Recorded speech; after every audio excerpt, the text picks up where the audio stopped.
पूर्व मुख्यमंत्री भूपेश बघेल के लिए बीते रविवार का दिन कहीं खुशी कहीं गम वाला रहा।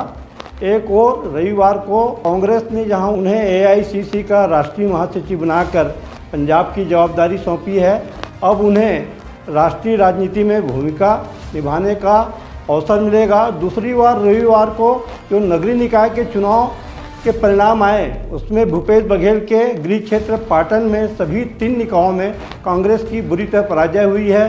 कुम्हारी एवं अमलेश्वर नगर पालिका में जहां भाजपा को बड़ी जीत मिली है, वहीं नगर पंचायत पाटन में भी भाजपा ने बाजी मार ली है।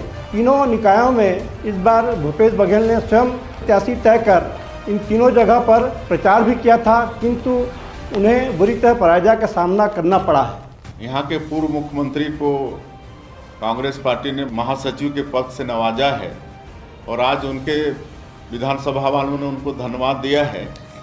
तीनों 2 नगर पंचायत और नगर पालिका में बुरी तरह से वहाँ पर कांग्रेस पार्टी हारी है, यही उनके विधानसभा के लोगों ने उनको धन्यवाद दिया है।